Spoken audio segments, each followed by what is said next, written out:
সোনালী রূপ পত্রিকার 50 বর্ষ পূর্তি উৎসব উপলক্ষে খানাকুল থানার নন্দপুর স্কুলে বাংলা সাহিত্য জগতের এক উজ্জ্বল কাণ্ডারি হলো সোনালী রোজ পত্রিকা। সেই পত্রিকায় 50 বছর পূর্তি উপলক্ষে বঙ্গ সাহিত্য সম্মেলন অনুষ্ঠিত হলো নন্দন রূপচাঁদ একাডেমিতে। এই সাহিত্য সম্মেলনে বঙ্গ সাহিত্যের উজ্জ্বল নক্ষত্ররা উপস্থিত ছিলেন। সেখানেই সাম্প্রতিককালের বিধ্বংসী বন্যা কবলিকায় মোকাবিলার জন্য হুগলি গ্রামীণ পুলিশের মানবিক সক্রিয় ভূমিকার জন্য বঙ্গরত্ন সম্মানে ভূষিত করা হলো আরামবাগ মহকুমা পুলিশ আধিকারিক সুপ্রভাত চক্রবর্তীকে এবং খানাকুল থানার ভারপ্রাপ্ত আধিকারিক শ্রী মুন্সি হামিদুর রহমানকে।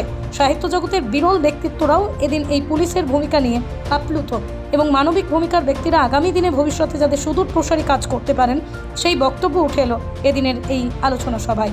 সোনালী রোদ পত্রিকার 50 বর্ষ পূর্তি উৎসব উপলক্ষে গ্রামীণ হুগলির পুলিশ সুপার কামনাশী সেনের নাম বারবার উঠে আসে মঞ্চ থেকে। বিগত দিনে এবং বর্তমান সময়ে যেভাবে পুলিশকে সাধারণ মানুষ পাশে পেয়েছে তা কল্পনার বাইরে। চেষ্টা করব যেভাবে আমি আপনাদের সাথে প্রহরীর মতো বিগত দিনে কাজ করে এসেছি, আগামী দিনেও সেই একইভাবেই একই উদ্যোগ নিয়ে কাজ করে যাব। আর এর পিছনে যাদের সব থেকে বড় হাত, যে মানুষগুলোকে সামনে থেকে দেখা যায় না, যে মানুষগুলোকে আমরা খুব কাছে থেকে পাই না, কিন্তু সেই মানুষগুলো ছাড়া আমার অস্তিত্ব একদমই নেই। তিনি হলেন আমাদের হাওড়া গ্রামীণ জেলা পুলিশের মাননীয় এসপি শ্রী কামনাশী আইপিএস মহাশয়, আমার অ্যাডিশনাল এসপি হুগলি রুরাল কিষাণ হোসেন, আমার সব থেকে কাছের অভিভাবক যদি কেউ হন, যাকে আপনারা দেখতে পাচ্ছেন, যিনি ছায়া সঙ্গীর মতো 24 ঘন্টা আমাকে গাইড করতে থাকেন।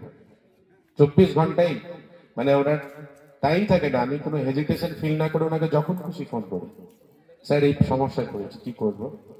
মানুষটা কোনোদিনই বিরক্ত হতে দেখেনি, আর না কখনো আমাকে নিরাশ করেছে, ফিরিয়ে দিয়েছে।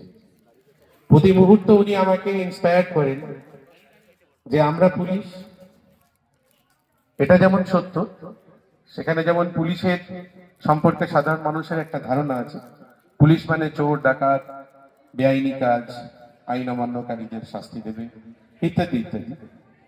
তেমনি আরো বেশি করে শেখান যে পুলিশ হচ্ছে একটা সেবার কাজ, সাধারণ মানুষকে সেবা দেওয়ার এটা একটা সব থেকে বড় প্ল্যাটফর্ম, যেখান থেকে দাঁড়িয়ে তুমি সেবা দিতে পারবে ডাইরেক্টলি সাধারণ মানুষ। এবং সেটা নিয়েই প্রতিনিয়ত ওনার সাথে আমার কালচার হয়। প্রতিনিয়ত উনি আমাকে বিভিন্নভাবে ইন্সপায়ার করেন, বিভিন্ন কাজের মধ্যে দিয়ে বিভিন্ন ভাবে সাধারণ মানুষের কাছে কিভাবে পৌঁছানো যাবে, তাদেরকে আরো বেশি করে কি করে সেবা দেওয়া যাবে, এটা নিয়ে 24 ঘন্টা ওনার চিন্তা ভাবনা চলতে থাকে। তো আমি কৃতজ্ঞ এসডিপিও স্যারের কাছে যে তিনি আমাকে এই জায়গাতে, আজকে আমি যে জায়গায় এসেছি, যে জায়গায় দাঁড়িয়ে আছি, এই জায়গায় আমাকে নির্বাচন করেছেন। আমি চেষ্টা করব তিনি যে চিন্তা ভাবনা থেকেই আমাকে নির্বাচন, খানাকুলে থাকবো ততদিন পর্যন্ত প্রশাসক হিসাবে যেমন আমার একটা দায়িত্ব থাকলো, তেমনি সমাজের মানুষ হিসাবে সামাজিক দায়িত্বটাও আমার একইভাবে থাকলো। সবাই ভালো থাকবেন, সুস্থ থাকবেন, সবাই আমার যারা বড় রয়েছেন প্রণাম নেবেন, ছোটরা আমার স্নেহ নেবেন।